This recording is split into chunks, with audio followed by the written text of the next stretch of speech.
पूज्य सदगुरुदेव जी, परम वंदनीय संत समाज, सत्संग प्रेमी सज्जनों, भक्तिमयी माताओं, हम सब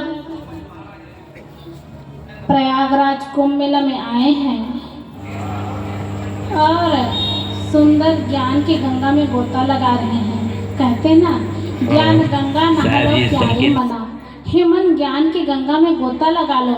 और इस कुंभ मेला में क्या करते हैं, गंगा जमुना में जाकर के गोता लगाते हैं, शरीर की गोता लगाते हैं।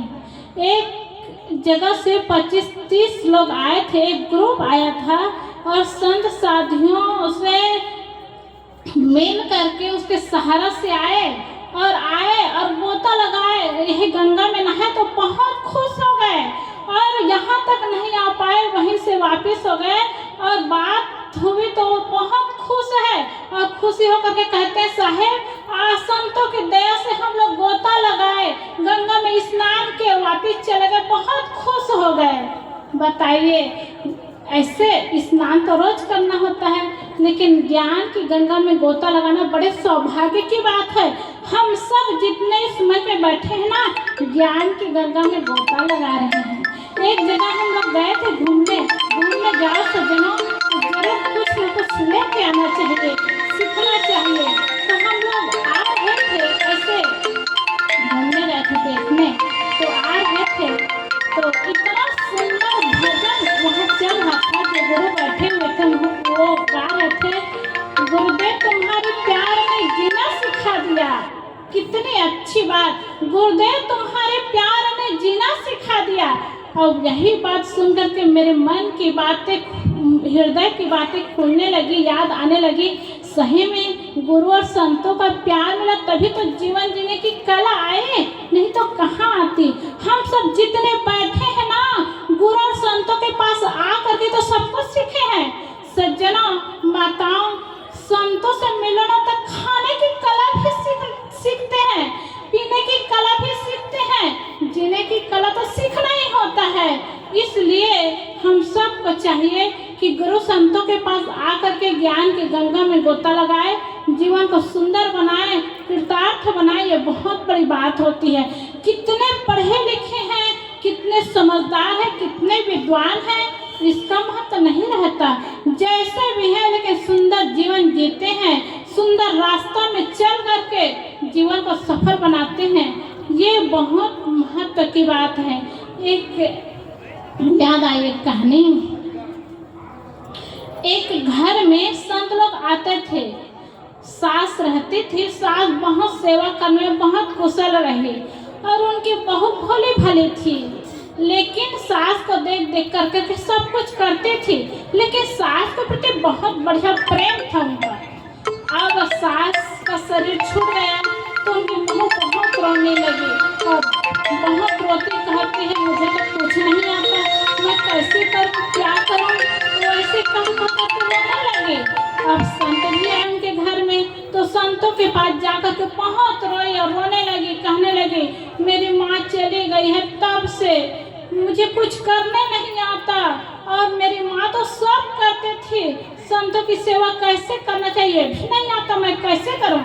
सज्जनों, माताओं, संत और गुरुजनों के पास जाओ तो हर कला सिखाते हैं, हर चीज की कला सिखाते हैं, किसकी बुद्धि कैसी है, किसको कैसे ज्ञान देना चाहिए, कैसे रास्ता बताना चाहिए, हर कला संतजन बताते हैं।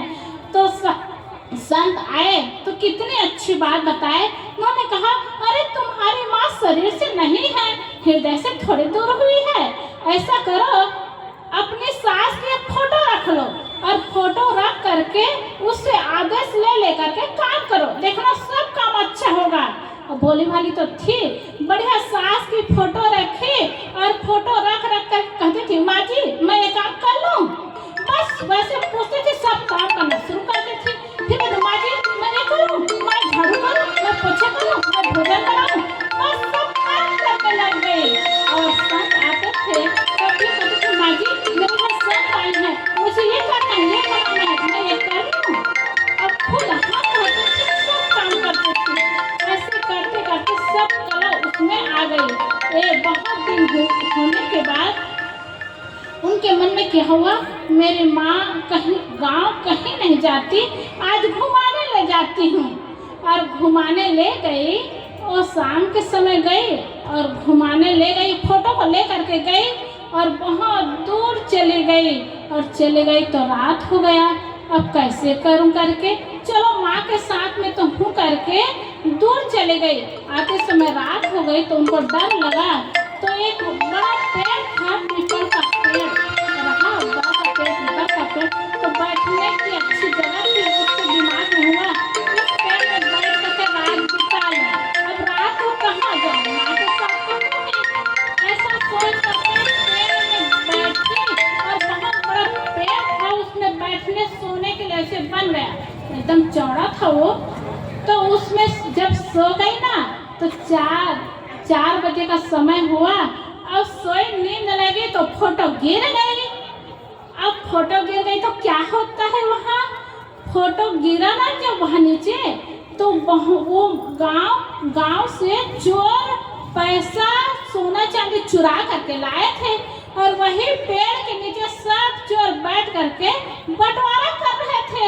अब संयोग ऐसा बना कि बहन ऊपर पेड़ में सोई थी, फोटो जब नीचे गिरा तो सब चोर डर के मारे सब छोड़ करके भाग गए।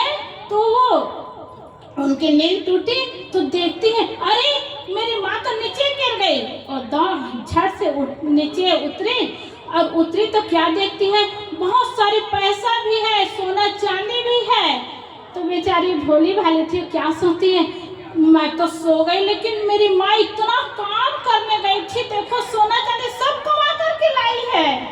और सब कुछ सामान पकड़ करके वापस घर आई और बताने लगी मोहल्ला में, मैं तो सो गई लेकिन मेरी माँ बहुत काम की, मेरी माँ बहुत काम की। तो बगल में उसकी पड़ोसन थी, अब वो अपने सास को एक गिलास पानी भी नहीं देती थी, बहुत परेशान की थी, बहुत ही रोज कभी थी उनके सास का भी शरीर छूट गया था।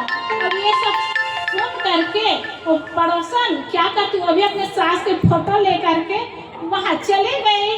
और जाने के बाद रात को वहीं पेड़ के नीचे रही, और पेड़ के नीचे रही। अब वो दिमाग लगाई कि जब फोटो नीचे गिरा ना तो बहुत सारा पैसा मिला, तो रात का समय था, वही चोर लोग वहाँ फिर इकट्ठा हुए थे, सब पैसा सोना चांदी चुरा करके लाए थे, बंटवारा की बात थी। अब फिर फोटो गिराई, और फोटो गिराई तो चोर लोग देखे, एक बार धोखा खाए तो खाए, हर बार कैसे धोखा खाएंगे। यही सोच करके जब फोटो नीचे गिरा ना, तो चोर लोग सर ऊपर करके देखे तो एक महिला वहाँ बैठी थी। अब चोरों ने क्या किया, उस महिला को उतरने को कहे, और कहे जब वो उतरे तो इतना मारे सब चोर, और कहे एक दिन तो पूरा हमारा सोना चांदी पैसा को लूट करके ले गई, फिर आई हो लूटने।